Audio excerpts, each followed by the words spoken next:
নমস্কার, আমার রাউত স্পিচ এই অর্থ সংক্রান্ত ইউটিউব চ্যানেলে নতুন ভিডিওতে সবাইকে স্বাগত।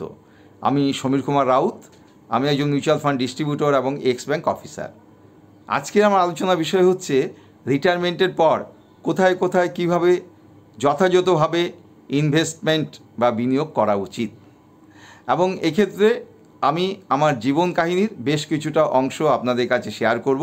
আমি 4 বছর হলো ব্যাংক থেকে রিটায়ার হয়েছি, এবং এই ইনভেস্টমেন্ট প্ল্যানিংয়ের মাধ্যমে আপনারা বুঝতে পারবেন যে এক্ষেত্রে আপনার আর্থিক সুরক্ষা যেমন বজায় থাকবে, তেমনি আপনার জমানো টাকাও বেশ খানিকটা বৃদ্ধি পাবে। এছাড়া আপনি ফিনান্সিয়াল ফ্রিডম ভোগ করতে পারবেন। অন্তত যতটা খুশি মনের আনন্দে আপনারা খরচা করতে পারবেন, এবং আপনারা জমাতে তো পারবেনই, প্লাস আপনাদের যে বিশেষ দুটো জিনিস রিটায়ারমেন্টের পর যুক্ত হতে যাচ্ছে খরচা, 1 নম্বর হচ্ছে বেড়ানো বা ট্যুর। সেটাও আপনারা সারা বছর জুড়েই করতে পারবেন এই জমানো টাকার যে ফিক্সড ইনকাম এবং এডিশনাল ইনকাম থেকে। এছাড়া দেখবেন আস্তে আস্তে বিভিন্ন ইমার্জেন্সি খরচাগুলো আসবে, বিশেষ করে মেডিকেল খরচাগুলো। সেইগুলো আপনারা প্ল্যানিংয়ের মাধ্যমে কিভাবে এই রিটায়ারমেন্টের মাধ্যমে যে আপনাদের কাছে যে টাকাটি এসছে তার মাধ্যমেই আপনারা সেটা মেটাতে পারবেন, এবং আপনাদের যে টাকা আপনারা ইনভেস্টমেন্ট করেছেন তার থেকে টাকা তো বৃদ্ধি পাবেই। এটা আমি আমার জীবন কাহিনীর বেশ কিছুটা অংশ শেয়ারের মাধ্যমেই আপনাদের কাছে প্র্যাকটিক্যালি বোঝাবো, সম্পূর্ণ আনকাট এবং ইনফর্মাল। ফলে আমি আশা করব এবং সকলের কাছে অনুরোধও করব যে আপনারা কেউ মাঝখান থেকে স্কিপ করবেন না। কী করে রিটায়ারমেন্টের পর টাকা জমাতে হবে, খরচা করতে হবে, এবং অনেকটাই মনের আনন্দে চলা যাবে, আমি সেই ইনভেস্টমেন্ট প্ল্যানিংটাই করব। এবং আমার এই চ্যানেলে যদি এখনও পর্যন্ত আপনারা কেউ সাবস্ক্রাইব না করে থাকেন বা নতুন এসে থাকেন, আমি সকলের কাছে অনুরোধ করব যে আমাকে উৎসাহ দেওয়ার জন্য আমার এই গ্রোয়িং চ্যানেলটাকে আপনারা সাবস্ক্রাইব করে দিন। এখনও পর্যন্ত আমি এই চ্যানেলে 132টি অর্থ সংক্রান্ত ভিডিও প্রকাশ করেছি। আপনারা শুনতে থাকুন আমি রিটায়ারমেন্টের পর ইনভেস্টমেন্ট প্ল্যানিং কী হওয়া উচিত সে ব্যাপারে কি বলছি। রিটায়ারমেন্টের ঠিক পরেই আপনার হাতে যে টাকা আসবে সেই টাকাকে ব্যাংকের সেভিংস অ্যাকাউন্টে পার্কিং করুন। প্রথমেই কিন্তু বিভিন্ন জায়গায় ইনভেস্টমেন্ট করতে যাবেন না, কারণ রিটায়ারমেন্টের প্রথম পর্যায়ে আপনি অনভিজ্ঞ, এবং আপনার চারপাশে বিভিন্ন ফিনান্সের লোকজন ঘোরাঘুরি করবে, এবং দেখবেন যে সবাই আপনার থেকে যেন বেশি জানে, আপনি কম জানেন। এবং তারা কেউ কেউ বলবে যে শেয়ার মার্কেটে টাকা রাখুন, কারণ সেখানে একটি ডিম্যাট অ্যাকাউন্ট খুললেই হবে, এবং তারা আপনার টাকা দেখভাল করবে, এবং তারা হিসেব কষে দেখিয়েও দেবে যে কত গুণ টাকা শেয়ার মার্কেটে বাড়ে। কেউ কেউ আবার বিভিন্ন পেনশন প্ল্যানিং করার দিকে আপনাকে বলবে, কারণ আপনার জীবনে সুরক্ষার ব্যাপার আছে, অতএব পেনশন প্ল্যানিং আপনাকে করতেই হবে। কেউ এসে মিউচুয়াল ফান্ডে টাকা রাখার কথা বলবে, কারণ সিস্টেমেটিক উইথড্রয়াল প্ল্যানের মাধ্যমে আপনি এখানে যেমন টাকা রাখতে পারবেন, প্লাস আপনার ইনফ্লেশনটাকেও আপনি বিট করতে পারবেন। অনেকে বলবে যে না, এসব নয়, আপনি নিরাপদে টাকা রাখুন SCSS সিনিয়র সিটিজেন সেভিংস স্কিমে, এবং সেখানে টাকা রাখলে আপনার টাকা নিরাপদ থাকবে। আপনি কোথায় টাকা রাখবেন, কারণ এটা কিন্তু একটি দীর্ঘকালীন পরিকল্পনা। আপনার টাকার সুরক্ষা যেমন রয়েছে, তেমনি জমানো টাকা আপনাকে বাড়াতে হবে। এই দুটো বিষয় কিন্তু একসাথে চলবে, এবং আপনার একটি শান্তির জীবন যাতে থাকে, পিসফুল লাইফ এবং ফিনান্সিয়াল ফ্রিডম, এই দুটো জিনিস যাতে আপনার সবসময় চলতে থাকে, সেই সুরাহার পথটাই কিন্তু আপনাকে বাঁচতে হবে। তার জন্য আপনার ঠিক ইনভেস্টমেন্ট প্ল্যানিংয়ের দরকার রয়েছে। আমি এখন আমার জীবন কাহিনীর কিছুটা অংশ আপনাদের কাছে শেয়ার করব। আপনারা দেখুন তো যে আমি ঠিকঠাক বলছি কি না। ইনভেস্টমেন্ট প্ল্যানিংয়ের জায়গাটি আমি শুরু করছি। আপনি ব্যাংকের সেভিংস অ্যাকাউন্টে যে টাকা পার্কিং করেছেন রিটায়ারমেন্টের টাকা, সেখান থেকেই প্রথমে আপনি ওই নির্দিষ্ট ব্যাংকে একটি ফিক্সড ডিপোজিট করুন আপনার সাধ্য মতো, কারণ আপনি যে কর্পাস পেয়েছেন, যে টোটাল টাকা পেয়েছেন, সেই অনুযায়ী তার কিছুটা অংশ আপনি ফিক্সড করুন। সেটা 1 লাখ টাকা হতে পারে, 2 লাখ হতে পারে, 5 লাখ হতে পারে, 10 লাখ হতে পারে। সেই ফিক্সড ডিপোজিট থেকে তো বুঝতেই পারছেন যে আপনি একজন সিনিয়র সিটিজেন হয়েছেন, ফলে 0.5 বা 0.75% আপনি ইন্টারেস্ট বেশি পাবেন, এবং সেখান থেকে আপনি একটি ওভারড্রাফট একটি অ্যাকাউন্ট খুলুন। তার একটা লিমিট নিন। মনে করুন 10 লাখ টাকা যদি আপনি ফিক্সড ডিপোজিট করে থাকেন, তাহলে আপনি 9,50,000 টাকা আপনি লিমিট পেতেই পারেন।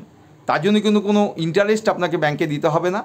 যতটুকু টাকা আপনি অ্যাভেল করবেন ওই ওভারড্রাফট লিমিট থেকে সেই টাকাই শুধু আপনাকে ইন্টারেস্টটা দিতে হবে। এবং আপনি 10 লাখ টাকা পর্যন্ত এখন যে নিয়ম আছে সেটা হচ্ছে যে ব্যাংকে আপনি যে রেটে ইন্টারেস্টটা পান সেই ইন্টারেস্টটাই কিন্তু আপনি যদি লোন অ্যাভেল করেন, ওভারড্রাফট লিমিট অ্যাভেল করেন, তবে সেই রেট অফ ইন্টারেস্টটাই কিন্তু প্রযোজ্য হবে। ধরুন ফিক্সড ডিপোজিটের ইন্টারেস্ট আপনি পাচ্ছেন 8%, তাহলে যখন আপনি টাকা তুলবেন সেই যেটুকু টাকা তুললেন তার 8% আপনার ইন্টারেস্ট আপনাকে পে করতে হবে। এটা মান্থলি ব্যাংক কেটে নেবে।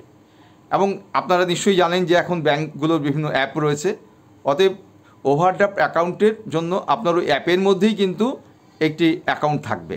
ওভারড্রাফট যে লিমিট 9,50,000 টাকা সেটা দিয়ে ওই অ্যাকাউন্টে থাকবে। যখন আপনার দরকার হবে তখন ওই যে ওভারড্রাফট অ্যাকাউন্টটি রয়েছে সেই অ্যাকাউন্ট থেকে আপনি আপনার যতটুকু টাকা প্রয়োজন সেই টাকাটুকু আপনি আপনার সেভিংস অ্যাকাউন্টে ট্রান্সফার করে নেবেন। এবং সেভিংস অ্যাকাউন্টে অবশ্যই এটিএম কার্ড থাকা দরকার, আজকাল প্রায় সবারই থাকে। তখন আপনি এটিএমের মাধ্যমে আপনার প্রয়োজন মতো ইমার্জেন্সি যে খরচা বা হঠাৎ করে মান্থলি যদি আপনার লিকুইডিটি কমে যায়, শর্টফল হয়, তাহলে কিন্তু আপনি টাকা তুলতে পারবেন। এটা একটা বিশাল সুবিধা এই ব্যাংকের ওভারড্রাফট লিমিট। প্রথমেই এই ওভারড্রাফট লিমিটটা ঠিক করে নিন। আপনার রিটায়ারমেন্টে জমানো টাকার এর পরের ইনভেস্টমেন্ট হবে SCSS, সিনিয়র সিটিজেন সেভিংস স্কিমের মাধ্যমে। এখানে বর্তমান নিয়মে 30 লাখ টাকা পর্যন্ত যাদের 60 বছর বয়স হয়েছে তারা টাকা রাখতে পারেন। এবং এক্ষেত্রে রেট অফ ইন্টারেস্ট অনেকটাই 8.2%। এর কিছুদিন আগেও যারা করেছেন তারা 7.4% পেতেন, এখন কিন্তু 8.2%। এক্ষেত্রে প্রথম 5 বছর আপনি এখানে টাকা রাখতে পারেন, তারপরে সেটা পরবর্তী 3 বছর সেটাকে এক্সটেনশন করা যায়, মানে 5 আর 3 8 বছর। যদি আপনি 1 বছর পার করেই টাকা তুলে ফেলেন তাহলে আপনাকে এক্ষেত্রে 2% আপনাকে পেনাল্টি দিতে হবে। 1 বছর আগে আপনি টাকা তুলতে পারবেন না। আর 2 বছর পার করে টাকা তুললে আপনাকে 1% পেনাল্টি দিতে হবে। এই ক্ষেত্রে আমি আপনাদেরকে সাজেশন দেব যে SCSে কিন্তু আপনারা একসাথে 15 লাখ বা 30 লাখ টাকা করবেন না, টাকাটা একটু ভেঙে ভেঙে করুন। তাহলে সুবিধা কী হবে, যখন আপনি দেখবেন যে অন্য আরেকটি ইনভেস্টমেন্ট এভিনিউ খুলে গেছে যেখানে বেশি সুরক্ষা এবং সেক্ষেত্রে বেশি ইন্টারেস্ট পাওয়া যাচ্ছে, আপনি সেখানে কিন্তু সাথে সাথে ভেঙে নিয়ে আপনি অল্প পরিমাণ টাকা ভেঙে নিতে পারেন। কিন্তু আপনি যদি 15 লাখ টাকার SCSে টাকা রাখেন তাহলে কিন্তু 15 লাখ টাকাই আপনাকে ভাঙতে হবে। আপনার হাতে যদি একটু বেশি টাকা থাকে তাহলে আপনি স্মল ব্যাংকেও কিন্তু টাকা রাখতে পারেন, কারণ স্মল ব্যাংকে রেট অফ ইন্টারেস্ট অনেকটাই বেশি। এবং সিনিয়র সিটিজেনের জন্য যে 0.5% বা 0.75% ইন্টারেস্ট বেশি পাওয়া যায় সেটাও কিন্তু স্মল ব্যাংকে পাওয়া যায়।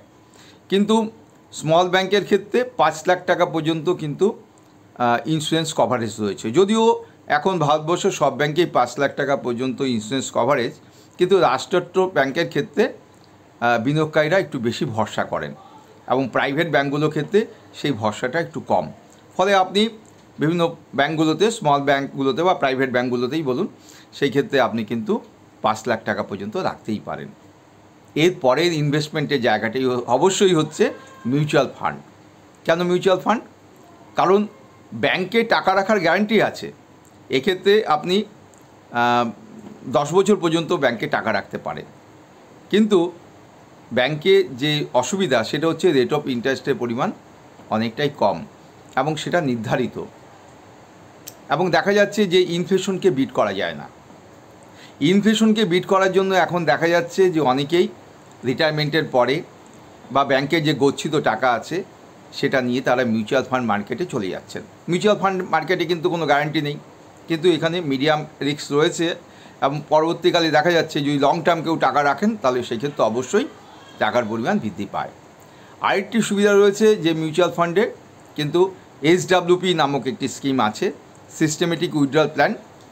এই প্ল্যানের মাধ্যমে বিনিয়োগকারীরা তাদের জমানো টাকা থেকে 7% 8% টাকা তারা প্রতি মাসে তুলতে পারেন, জাস্ট লাইক ব্যাংকের ইন্টারেস্টের মতন। বুলিশ মার্কেটে আমি দেখেছি যে অনেক বিনিয়োগকারী কিন্তু 10 থেকে 12% পর্যন্ত তারা টাকা তুলেছেন, কিন্তু মূল টাকা সেক্ষেত্রে অনেকটাই বেড়েও গেছে। এই সুবিধাটা কিন্তু মিউচুয়াল ফান্ডের ক্ষেত্রে রয়েছে।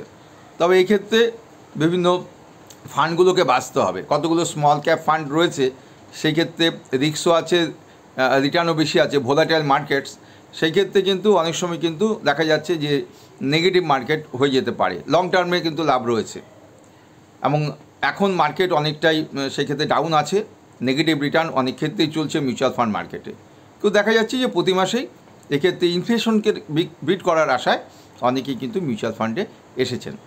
আপনারা বিভিন্ন কনজারভেটিভ ফান্ড যেমন দেখতে পারেন, তেমন মিউচুয়াল ফান্ডে বিভিন্ন ব্যালেন্স অ্যাডভান্টেজ ফান্ডগুলো রয়েছে, হাইব্রিড ফান্ডগুলো রয়েছে, সেখানেও কিন্তু অনেকে টাকা রাখছেন। মোটামুটি এইগুলো হচ্ছে টাকা রাখার জায়গা। হ্যাঁ, ঠিকভাবে যে এক্ষেত্রে কোনো চিট ফান্ডে কিন্তু টাকা রাখার চেষ্টা করবেন না, তাহলে লোকসান হতে পারে। যেমন একটি বড় রিস্কের জায়গা হচ্ছে কিন্তু শেয়ার মার্কেট। এই শেয়ার মার্কেটে দেখা যায় যে আপনার নির্দিষ্ট যে শেয়ারটা আপনি পারচেস করলেন, সেই শেয়ারের দাম যদি কমে যায় তাহলে কিন্তু সমূহ লোকসান। মিউচুয়াল ফান্ডের ক্ষেত্রে কিন্তু ফান্ড ম্যানেজার থাকে, সেক্ষেত্রে আপনাকে কোনো দেখভাল করতে হবে না, বিনিয়োগকারী কোনো দেখভাল করেন না, ফান্ড ম্যানেজার সেই ক্ষেত্রে ইকুইটি বা শেয়ার মার্কেটে টাকা রাখেন এবং বিভিন্ন অ্যাসেট ক্লাসগুলোতে তারা টাকা রাখেন, এবং এইভাবে তারা বিভিন্ন ভালো রিটার্ন জমিয়ে তারা মোটামুটি তারা বিনিয়োগকারীদের দেন। এবং সেই ক্ষেত্রে প্রত্যেক বছর দেখা যাচ্ছে হয়তো এই বছরে 10% বৃদ্ধি পেলো, আগামী বছর হয়তো 15% বৃদ্ধি পেলো। বৃদ্ধির কিন্তু কোনো স্থিরতা নাই ব্যাংকের মতন, যে ব্যাংকে যেমন 7% আপনার সাথে একটি এগ্রিমেন্ট হয়ে গেল, 7%এই আপনি 10 বছর ইন্টারেস্ট পেয়ে যাবেন, কিন্তু মিউচুয়াল ফান্ডের সেটা নয়। ফলে এই ক্ষেত্রে অ্যাভারেজ রিটার্ন বলা হয়, মানে এবছর 7%, পরের বছর হয়তো 12%, তারপরের বছর 15%, এইভাবে একটি অ্যাভারেজ রিটার্নের পরিমাণ ঠিক করা হয়। মিউচুয়াল ফান্ড নিয়ে আমার অনেকগুলো ভিডিও আছে, আপনারা দেখতে পারেন, কিন্তু আজকে আলোচনা হচ্ছে যে আমরা কিভাবে আমরা আমাদের ইনভেস্টমেন্টটাকে প্ল্যানিং করব। এরপরের ইনভেস্টমেন্ট প্ল্যানিং হচ্ছে কয়েকটি রেকারিং ডিপোজিট অ্যাকাউন্ট খোলা 1 বছরের জন্য। কারণ সারা বছর ধরেই কিন্তু আমাদের বেশ কয়েকটি প্ল্যান্ড খরচা থেকে যায়, যেমন মেডিক্লেমে প্রিমিয়াম দেওয়া, বছরে একটি খরচা রয়েছে। পুজোর সময়ও কিন্তু বিভিন্ন জামা কাপড় কেনার জন্য একে তাকে দেওয়া, তার জন্য বিশাল খরচা রয়েছে। এছাড়া রিটায়ারমেন্টের পর বেড়ানো বা ট্যুর একটি বড় আমাদের খরচা, সেই ক্ষেত্রে ফরেন ট্যুর হতে পারে, দেশের মধ্যে খরচা হতে পারে, তার জন্য একটি টাকা আমাদের জমাতেই হবে। ব্যাংকে রেকারিংয়ের ক্ষেত্রে প্রবলেম হচ্ছে এখানে কিন্তু টাকা তুলতে গেলে টাকাটি মানে ম্যাচুরিটির আগে যদি টাকা তুলতে হয় তাহলে কিন্তু রেকারিংটি ভেঙে দিতে হয় বা রেকারিং থেকে লোন নিতে হয়। এক্ষেত্রে আমার সাজেশন হচ্ছে যে আপনারা এই প্ল্যান খরচাগুলো মেটানোর জন্য একটি বা দুটি এসআইপি বা সিস্টেমেটিক ইনভেস্টমেন্ট প্ল্যানে আপনারা টাকা রাখুন মিউচুয়াল ফান্ডে। তাতে কি হবে, আপনারা মনে করুন 3-4টি খরচার জন্য, এটায় হয়তো 40,000 টাকা খরচা, ওটায় হয়তো 20,000 টাকা খরচা, আরেকটি খরচা হয়তো 60,000 টাকা, সেরকম হিসেব কষে আপনারা একটি রেকারিং করুন। এবং রেকারিংয়ে নির্দিষ্ট টাকা জমতেই থাকবে, মনে করুন মাসে রেকারিংয়ে 15,000 টাকা জমছেই। এবং যখন আপনার যেমন যেমন খরচা হবে, কোনো ইমার্জেন্সি খরচাও কিন্তু হতে পারে, এখান থেকে টাকা তুলতে পারেন। সেটা তো লামসাম মিউচুয়াল ফান্ডে যে টাকা রেখেছে সেখান থেকে তুলতেই পারেন, কিন্তু এই এসআইপি থেকেও কিন্তু টাকা আপনি তুলতে পারেন। তবে নির্দিষ্ট মাসের যে আপনার ইনস্টলমেন্ট রয়েছে সেটা আপনাকে পে করতে হবে। অতএব আপনার যখন যেমন খরচা আসবে তখন আপনি সেই খরচাটি এসআইপি থেকে তুলে নিন, রিডিম করুন, সেল করুন, কিন্তু এসআইপিটা নষ্ট করবেন না। এটা ব্যাংকের যে সিসি লিমিট আছে, মানে সিসি ক্যাশ ক্রেডিট অ্যাকাউন্ট, তার মতন কিন্তু এটা চলতেই থাকবে। এইভাবেও কিন্তু আপনি আপনার লিকুইডিটিটাকে মেনটেন করতে পারবেন। বিভিন্ন মাসে যদি শর্টফল হয় তাহলেও কিন্তু আপনি এখান থেকে টাকা তুলতে পারবেন। এটা একটা বিরাট সুবিধা। তবে আপনি যদি লামসাম থেকে টাকা তোলেন, লামসাম যে আপনি যে অ্যাকাউন্ট টাকা রেখেছেন মিউচুয়াল ফান্ডে, তাহলে আপনি এডিশনাল পারচেস করেও কিন্তু আপনার হাতে যখন টাকা আসবে হঠাৎ করে বেশি টাকা, তখন আপনি সেটা মিটিয়ে দিতে পারবেন লামসামের ক্ষেত্রে। এসআইপির ক্ষেত্রে কিন্তু সেটা হয় না, এসআইপির ক্ষেত্রে ওই নির্দিষ্ট পরিমাণ টাকা দিয়ে যেতে হয়। তাই এইগুলো বিরাট সুবিধা রয়েছে লিকুইডিটির ক্ষেত্রে। প্রথম দিকে যেগুলো বললাম সেগুলো হচ্ছে ইন্টারেস্টটা পাবেন বিভিন্ন জায়গায়, এসসিএসএস এবং এসডব্লিউপি। তার আগে তো একটা বলেছি যে বড় একটা বন্ধু থাকবে যে ফিক্সড ডিপোজিটের রেখে, ব্যাংকে ফিক্সড ডিপোজিট রেখে তা থেকে আপনি ওভারড্রাফট লিমিট রেখেছেন। ফলে এক্ষেত্রে কিন্তু আপনার কোনো প্রবলেম হওয়ার কথা নয়, কারণ টাকাটি আপনাকে একটি সুরক্ষা বলেই দেবে। এইভাবেই কিন্তু আমি বিভিন্ন জায়গায় টাকা রেখেছি এবং এখন বলা যেতে পারে যে এক্ষেত্রে কিন্তু আমি অনেকটাই সুরক্ষিত রয়েছি বলে আমি মনে করি আর্থিকভাবে। যাই হোক, আজকের ভিডিওটি কেমন লাগলো আপনারা কমেন্ট করে আমাকে জানান, এবং আমার এই চ্যানেলে যদি এখনও পর্যন্ত কেউ সাবস্ক্রাইব না করে থাকেন আমি অনুরোধ করব যে আমাকে উৎসাহ দেওয়ার জন্য আমার এই চ্যানেলটিকে সাবস্ক্রাইব করুন। আমি আরও 2-3 দিনের মধ্যে আরেকটি প্রিমিয়াম ভিডিও নিয়ে আপনাদের কাছে উপস্থিত হচ্ছি। আপনারা ভালো থাকুন, সুস্থ থাকুন।